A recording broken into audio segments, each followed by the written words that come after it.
Hello my dears, welcome in study with S. आज दूसरी class हम स्टार्ट कर रहे हैं फिजिक्स पार्ट 2 क्लास 12th की। पहला लेसन चल रहा है जिसमें हमने कल कुछ बातें करी थी पिछली वीडियो में कि किस तरीके से हम प्रकाश क्या होता है, प्रकाश से वस्तुएं कैसे दिखाई देती हैं, इन चीज़ों के ऊपर हमने बात करी थी। अब उसी के आगे पढ़ेंगे, उसी के आगे चलेंगे।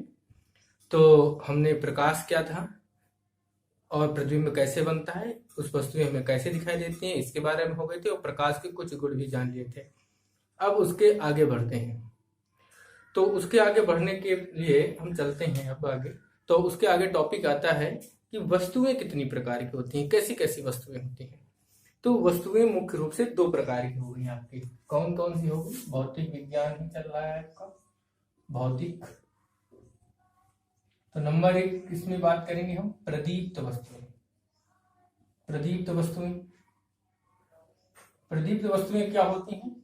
वह वस्तुएं जो स्वयं प्रकाश उत्पन्न करती हैं। यहां पर लिख लेंगे, वह वस्तुएं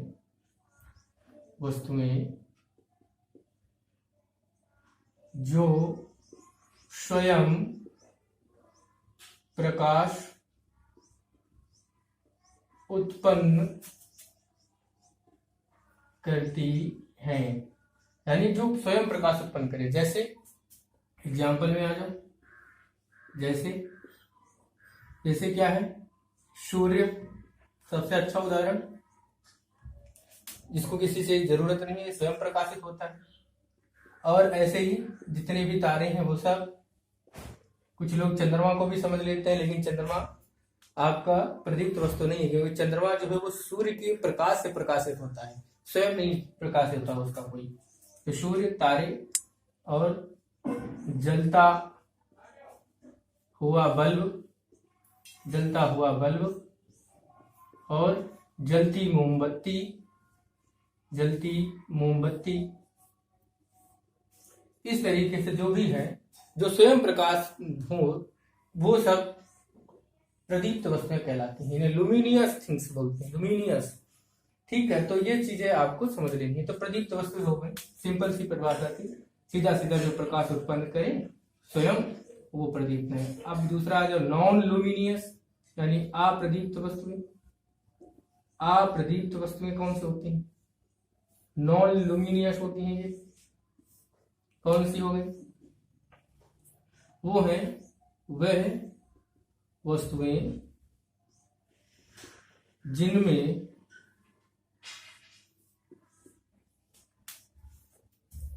स्वयं का कोई प्रकाश नहीं होता,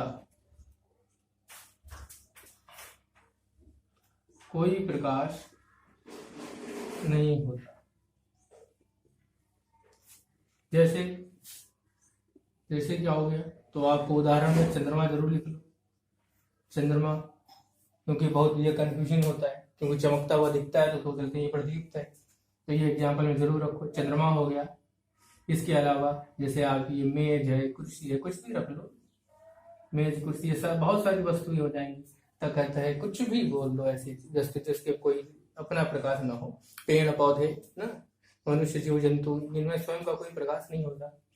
तो वो सभी वस्तुएं जिनमें स्वयं का प्रकाश हो प्रदीप्त हैं, और जिनमें अपना कोई प्रकाश नहीं होता है, यानी स्वयं का कोई प्रकाश नहीं होता है, वो अप्रदीप्त। तो वस्तुएं प्रकाश के आधार पर दो ही प्रकार की होगी, प्रदीप्त और दूसरी अप्रदीप्त। तो ये प्रदीप्त अप्रदीप्त की बात हो गई। अगर आपको नोट करना है तो नोट कर लो, और आप नोट सब लोग जरूर बनाते चलो। जैसे जैसे हम लिखते हैं तो साथ साथ में हमारे आप भी लिखते रहो, ताकि आपके नोट्स तैयार होते रहें। और सेल्फ नोट्स सबसे अच्छे नोट्स होते हैं, जो आप खुद राइट करके बनाते हो वो सबसे अच्छे नोट्स होते हैं। और उन नोट्स को आप बहुत जल्दी पढ़ करके कम समय में तैयार कर सकते हो, क्योंकि वो आपका लिखा हुआ होता है और पढ़ने में अच्छा लगता है, और आपका पढ़ा हुआ भी होता है, अपनी लैंग्वेज समझ में भी अच्छे से आती है। तो आप अपने नोट्स जरूर बनाते रहें। तो आप इसका स्क्रीनशॉट भी ले सकते हैं। चलिए अब आगे बढ़ते हैं। इसके बाद अगला नंबर आ रहा है, अब हम बात करते हैं प्रकाश के परावर्तन की। कि प्रकाश का परावर्तन क्या होता है, इसके बारे में हम जानकारी करते हैं। तो प्रकाश के परावर्तन पे आ जाओ। हालांकि कुछ लोगों ने तो पहले से पढ़ रखा होगा, नहीं तो आप समझ लीजिए। प्रकाश का परावर्तन, रिफ्लेक्शन ऑफ लाइट। तो प्रकाश का परावर्तन क्या होता है, देखिए बड़े अच्छे समझिए, हम लिखते हुए चलते हैं। जब प्रकाश किसी पॉलिशदार या चिकने तल पर पड़ता है तो क्या होता है, तो उसका अधिकांश भाग उसी माध्यम में वापस लौट जाता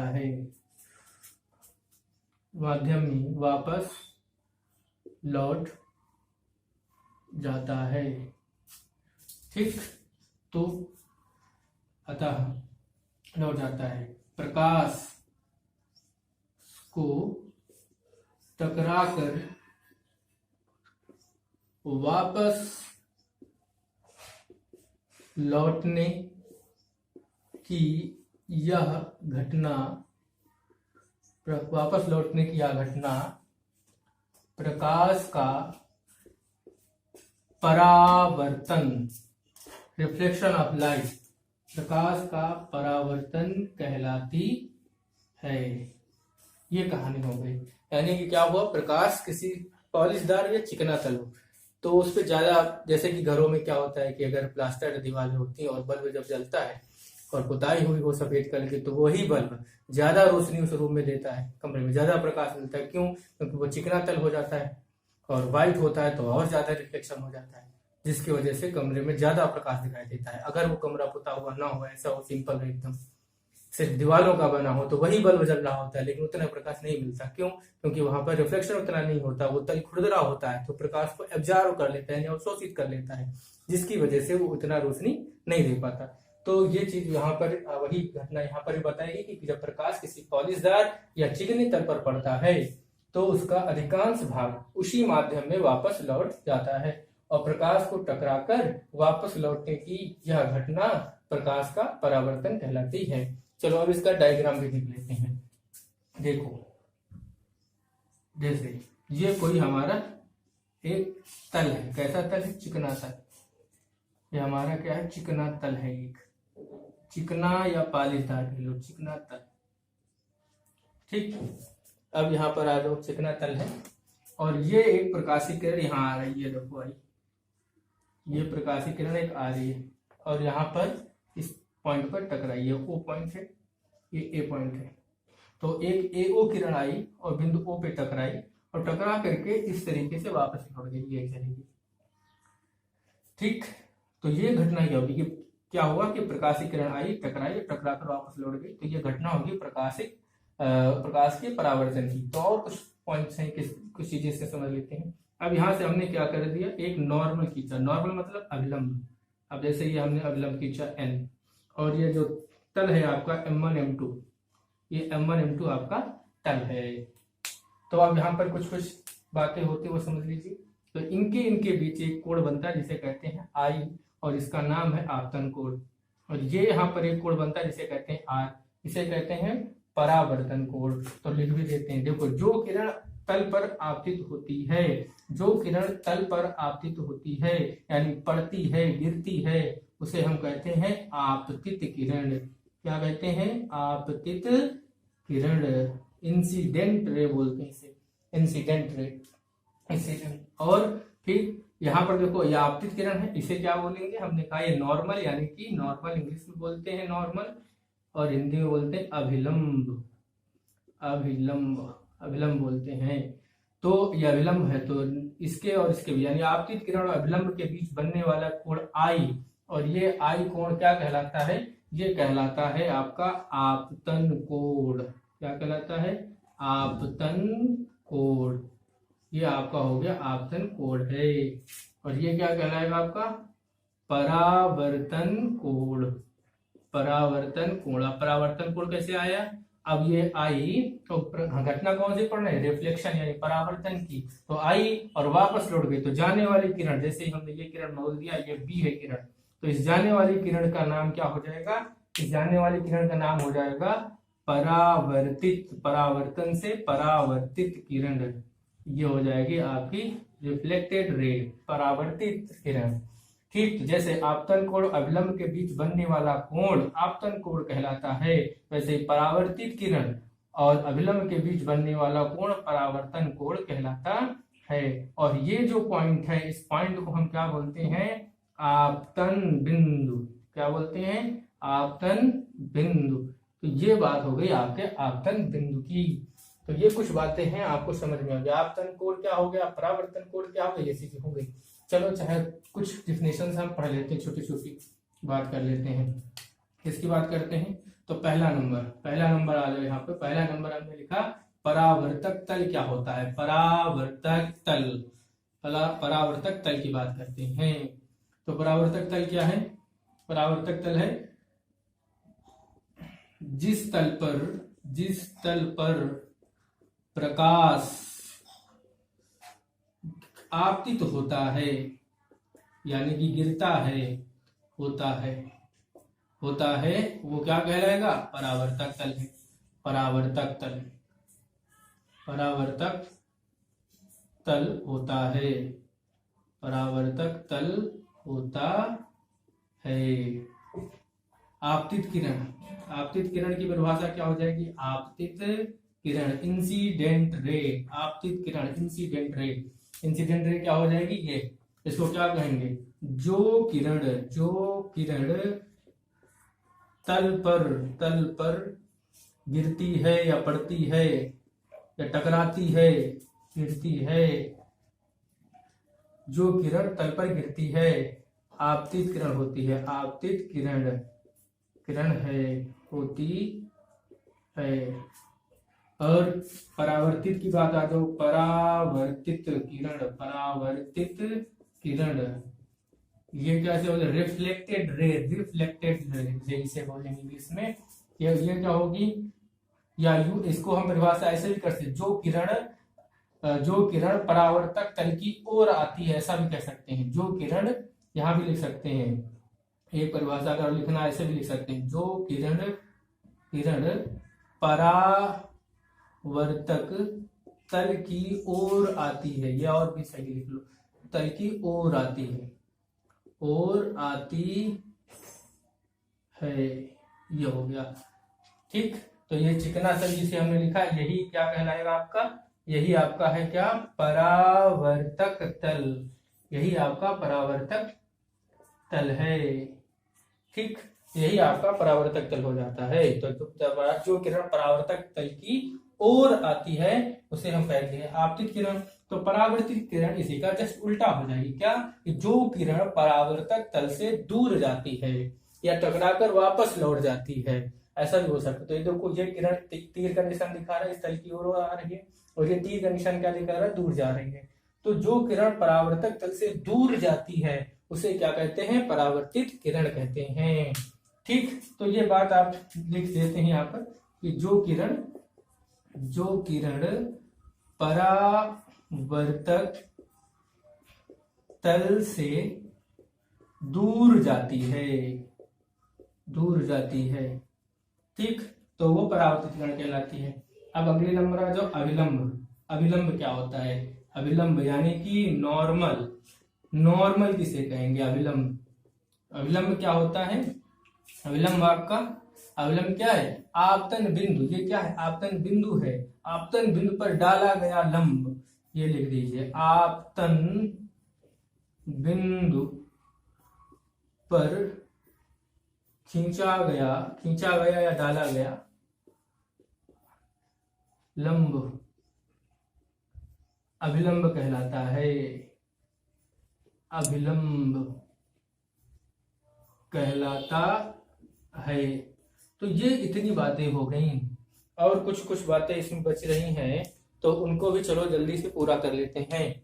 तो ये बातें समझ में आ गई। आपतित, परावर्तित, अभिलंब, हम सारी बातें समझ गए हैं। तो ये आ रही है आपतित किरण, ये जा रही है तो परावर्तित किरण, और ये आपतन बिंदु पर लंब है तो अभिलंब हो गया। अब बात करते हैं आपतन कोण और परावर्तन कोण किसे कहते हैं। तो स्क्रीनशॉट लेना हो तो ले लीजिए। अब आगे बढ़ते हैं।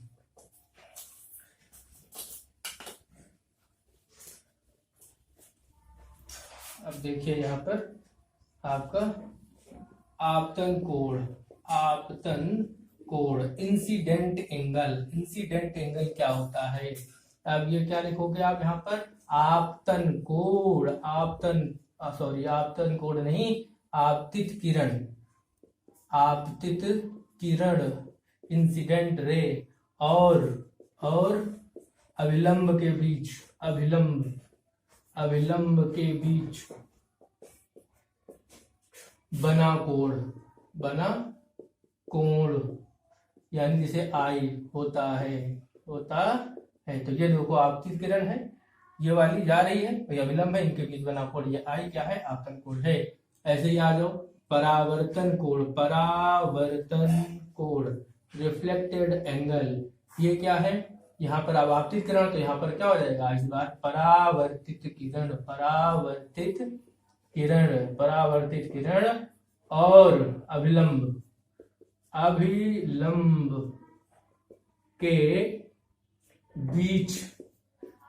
के बीच बना कोण। कौन सा कोण बन रहा है यहाँ पर? परावर्तन कोण। क्या है उसका रिप्रेजेंटेशन? आर, पर बना कोण आर होता है। तो ये इतनी कहानी हमने इसमें आपको बता दी। ठीक है, तो इसके वीडियो लंबा हो जाएगा। तो आपतन कोण, परावर्तन कोण और परावर्तन तल, ये सारी बातें हमने यहाँ पर आपको बता दी। अब इसके 2 नियम हैं, वो 2 नियम भी बता देंगे, तो वो नेक्स्ट वीडियो में बता देंगे।